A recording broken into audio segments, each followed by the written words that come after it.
Self-Direction, a resource for individuals and families wishing to build skills and knowledge in preparation for the NDIS. This video resource has been developed on behalf of MAMRAE Association. We aim to outline a framework for self-directed support using MAMRAE as an example. This resource aims to assist families in building skills on how to self-direct on behalf of their son or daughter who has a disability. On a macro level, this resource also aims to show you some strategies to work with your service provider to move to a self-directed model. We will use MAMRAE's framework as an example of how self-direction can look in a service. We'll also see some family members giving their reflections on the self-direction process. First, let's look at these basic topics. What is self-direction? How do you self-direct? And what skills do you need? MAMRAE uses 3 terms to define self-direction. These are self-governance, self-direction, and self-management. Self-governance describes a person being able to exercise all of the necessary functions of power without intervention from any authority, which they cannot alter themselves. Self-direction describes a person who routinely makes the vast majority of key decisions so that he or she considers him or herself to be fully in control of the supports received. And self-management describes a person who is responsible for the management and administration involved in funded support. In this resource, we will be covering the concepts of both self-governance and self-direction. I would like to highlight some words from these definitions that are key. From self-governance, power and authority. And from self-direction, key decisions and fully in control. These are important distinctions, as self-governance is philosophical in origin and self-direction comes from a practical standpoint. However, both concepts are required for a person to be self-directing. A person who does not hold power and authority cannot make decisions, as they are not in control of their life. And in the current service system, many people with disabilities do not have power or hold authority in their service relationship. Self-direction offers an alternative to this model. Michael Kendrick talks about right relationship in the service user-service provider relationship. This is an important concept for families to understand before moving to a model of self-direction. If you can use the principles of right relationship, the control of key decisions will follow. When right relationship exists, the family is sharing the responsibility and authority with the service provider, and the service provider is doing the same in return to the person they are supporting and their family. This process is about gaining clarity of your natural authority and working towards a shared and mutual understanding of the service provider relationship. Michael Kendrick discusses the concept of having an optimal relationship with the service provider. I will now share some of his thoughts on this.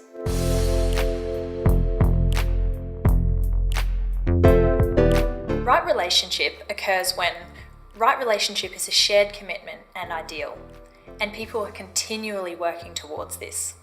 When the sharing of authority, stewardship, and governance occurs. When there is a shared commitment to the common good. Sometimes services can get a little stuck in self-preservation mode. Michael Kendrick describes this as narrow self-interest.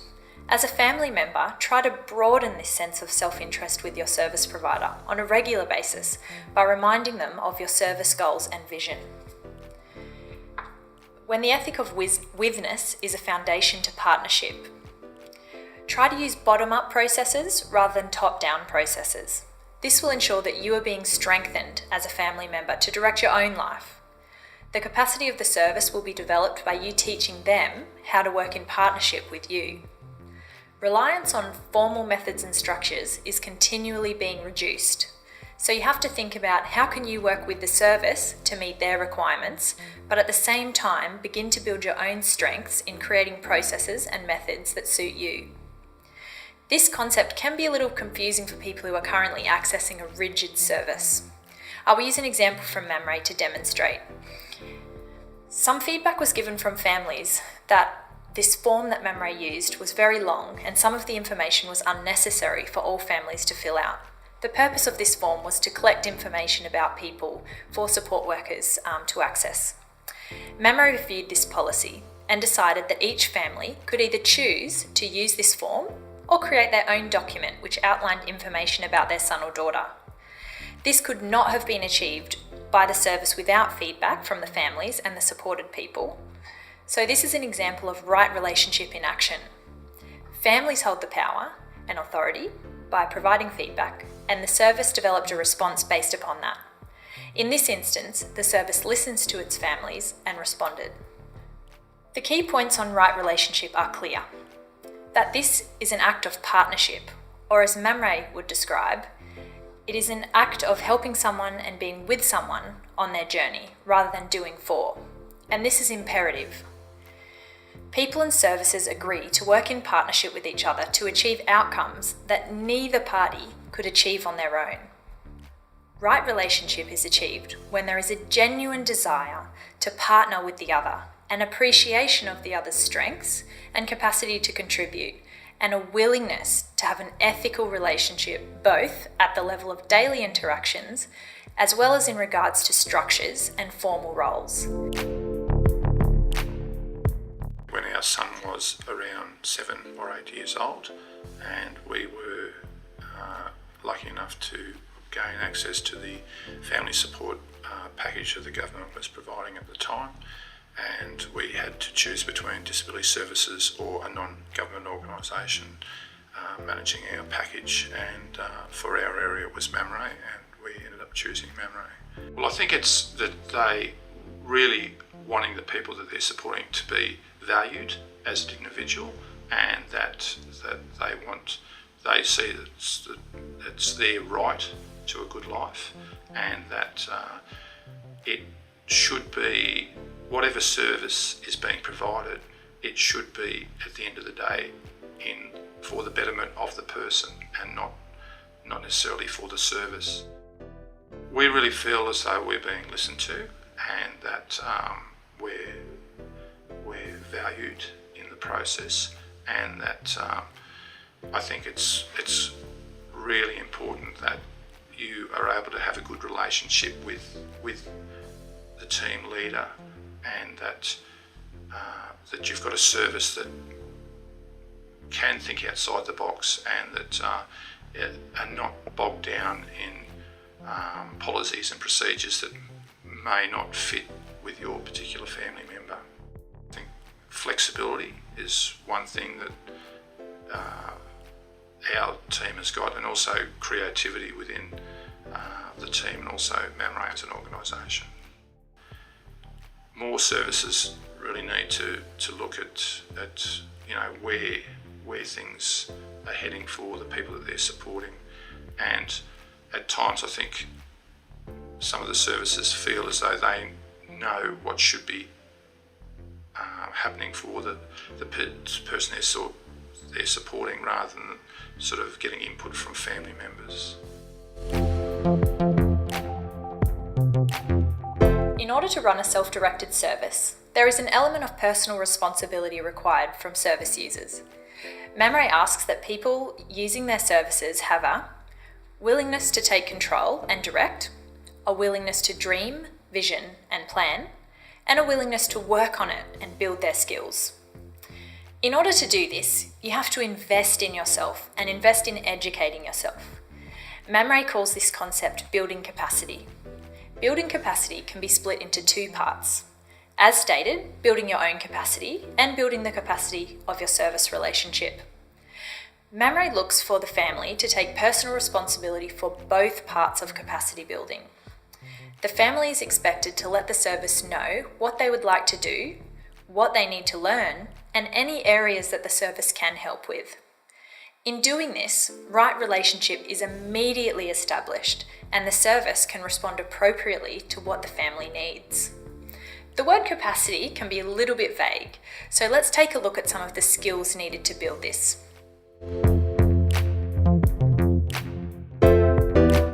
Mamre works with families to imagine better, a better life for their son or daughter. By doing this, the service ensures that they are progressively working with families to step up and up and up. It is the families who drive the vision and direct the imagining better process. In order to self-direct, it is important that you as families know what you want. You can do this by setting goals and planning. When planning, you need to think about the long-term future and the short-term day-to-day living. This will help your service provider in knowing where you are going, and then you can define how they can help you in the here and now. Having a vision is important in self-direction. Your vision will ensure that a service can appropriately tailor your support. Without this vision, it makes it easier for the shift of authority to transfer to the service as they have created your goals. I have a daughter, Emily, and she's now 20, and we started with MamRay probably when she was around about 8 to 10, and at that point we received 2 hours a week support, and it was in-house or whatever I required, and that continued on until Emily turned 18 really, and she left school, and at that point we then moved on to some post-school funding, and so MamRay supports us with that, and they manage our finances, and so now Emily has support workers through this system, and I employ them and organise Emily's week.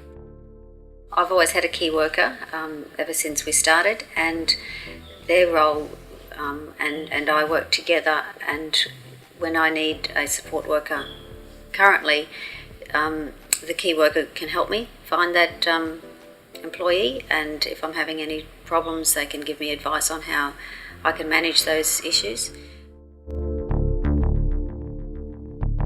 In MamRay, families must envision, plan and build as a way of thinking.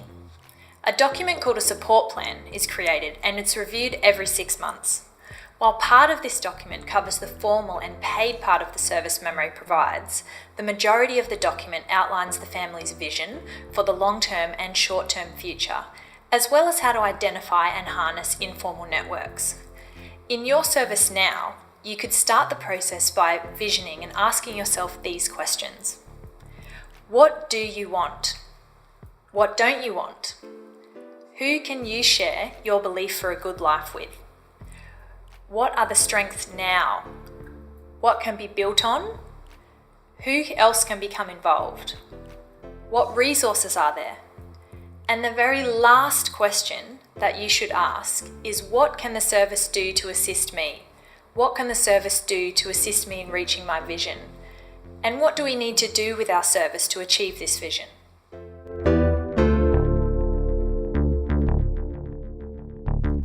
This is an important paradigm shift for many families, as most services are offering something right from the beginning. You need to move to, this is what I want, and how can this service work with me to achieve that? Many of these questions surround the use of informal networks. This is not something that service providers typically focus on. However, as social researchers find more and more proof that informal relationships with friends and family are the greatest indicators for length of life and health, it is imperative that you as families put this on the agenda with your service provider. And it is critically important for people with disabilities, as in many circumstances, people with disabilities have additional challenges to face when it comes to connecting with others. By incorporating a focus on building informal supports and networks, this will increase your chances of maintaining full authority and power in the service relationship, and your reliance on services to manage crises will decrease. When this happens, your service will be able to work with you to envision, plan and build, while your natural networks will be with you for emotional support and can help with the management of day-to-day crises. This is something different to the current service models being used. I've been to some workshops that MamRay's put on, and I've always found their workshops to be very informative and very good in that it makes you think of the bigger picture, and I think it might have been just quite recently I went to a workshop and it was all about being socially connected, and when you are socially connected everything is better in your life, you know, you're happier. The workshops that I have been going up to over years with MamRay that have made me see the picture that, you know, you have your intimate friends and your biggest circle and it's just you know, you have to extend out from your very tight circle so that you can have a happy life. She's found a friend, John, at the moment, and she's really, you know, happy to spend time with him, and she's been talking to him on the Facebook for a long time about having a sleepover, and so that happened on the weekend, and it was the best weekend because she just gets on really well with him, and we had no issues with behaviour, and she was just happy the whole weekend. And it was just really shows me that when she is connecting with friends, she is a happier person. I'm also trying at the moment to, when she has her support worker on a Tuesday, to meet up with a girlfriend to try and cement some relationships further with girls as well, because it would be nice if she had a core of 2 or 3 people that she could feel free to ring and meet up with. And so we're really starting to move along really nicely with it, and I'm really excited. When it was time to find a new worker, the key worker would suggest a few names to me and tell me a bit about them, and then ask me if I'd like to meet 1 or 2 or 3, whatever, or just go with their recommendations. So I had total choice, and generally I would meet the suggested 1 or 2 or 3, and then with Emily, and then we would make a decision, and I would have a talk afterwards and say, what did you think about this one or that one or another one? And it was pretty much Emily would indicate who she felt that she would like to work with, and of course I had my opinion too, and it all came together really well. It always has come together very well. With the team, we've been heavily involved in the recruitment. We have been involved in setting up the team with selection of the team leader, and then of all the support staff. And the way that we went about that was with consultation with other people within MAMRAE, was to hold information evenings where we were able to give the people who may be interested in working with our son a bit of background about our son and ourselves and what we were looking for in a team leader initially, and then in support staff. Normally with those information evenings, the director of MAMRAE will give a bit of a talk about MAMRAE and their charter and their values and the organisation as a whole, and then on behalf of the family I give a bit of a talk about our son and say what we want to see happening for our son and the type of people that we're looking for and the type of values that they have. As a family, we're involved. We sit on the interview panel. We often leave the questioning to the key staff from MAMRAE that are there with us, but we're always asked about our feelings and input. So no one has been employed without our direct involvement.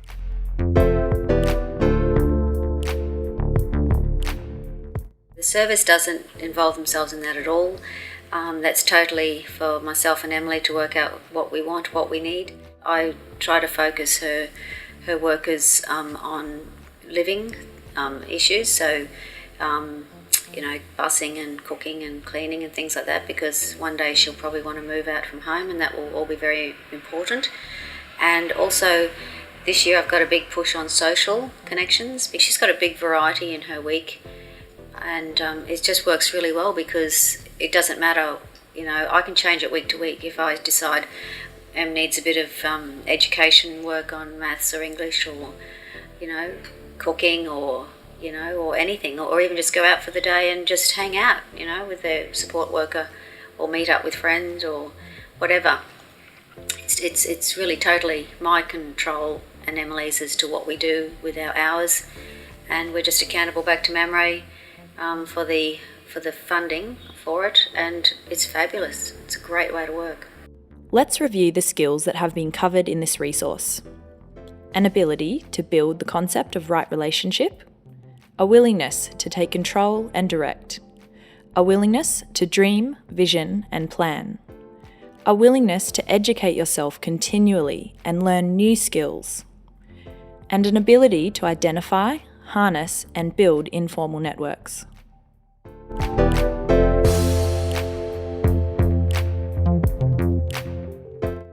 It's very important to be able to have that input, and that I think that if people have the opportunity to self-direct as opposed to self-managing, I think that it's all the better for their family member and their own peace of mind. The thing is to have a vision.